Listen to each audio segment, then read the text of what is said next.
But what caused the financial success, I have a good mind, but I'm way short of prodigy.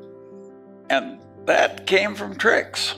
I just learned a few basic tricks from people like my grandfather. And I was a weather forecaster when I was in the Air Corps. And how did I handle my new assignment? Being a weather forecaster in the Air Corps is a lot like being a doctor that reads x-rays. It's a pretty solitary. You're in the hangar in the middle of the night and drawing weather maps and you're clearing pilots, but you're not interfacing with a bunch of your fellow men very much. And so I figured out the minute I was actually making weather forecasts for real pilots, I said, how can I kill these pilots? Now that's not the question that most people would ask, but I want to know what the easiest way to kill them would be so I could avoid it. And so I thought it through in reverse that way, and I finally figured out, I said, there are only two ways I'm ever going to, I was in the ferry command, there are only two ways I'm going to kill a pilot. So I'm going to get him at icing his plane can't handle, and that will kill him. Or I'm going to get him someplace where he's going to run out of gas before he can land because all the airports are sucked in. And I just was fanatic about avoiding those two hazards. And if Kobe Bryant had had somebody like me, he'd still be with us.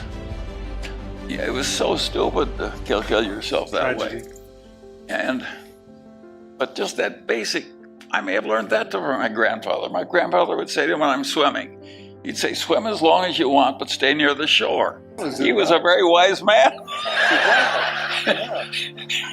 Well, what I'm hearing you say is that you, as a discipline, look at what the risk is on the other side of the situation and you avoid that. That's one of the rules. Well, it's just that it's like a lot of practical problems in algebra. If you invert, you can solve it easily. If you don't, you can't solve it easily. Exactly right. And most people, they say, how can you, please tell us what you do to save India, or to help India. And of course, I would approach it differently. I'd say, what could I do which would most easily hurt India? And approaching it in reverse that way, I got better results. You look at the vulnerabilities. Yes, and I have a whole bag of tricks like that. I went to the ROTC both in high school and college. And the ROTC taught me to fire mortar shells or artillery shells, one shot over, one shot short, and then kapow. Well, I never shot any damn shells, but I've been using that mental trick all my life. That's how I determine what size to make something. Over and under and kapow. I had a client once when I was a young lawyer, and he owned a bunch of hilly ranch land on the edge of civilization, not very far from here in Southern California. And the Edison Company came through and they wanted a new easement through his land. They already had some easements. And he hired the leading appraiser in Orange County, real estate appraiser, and said, and he had the idea that he should have $250,000 for this easement from the Edison Company.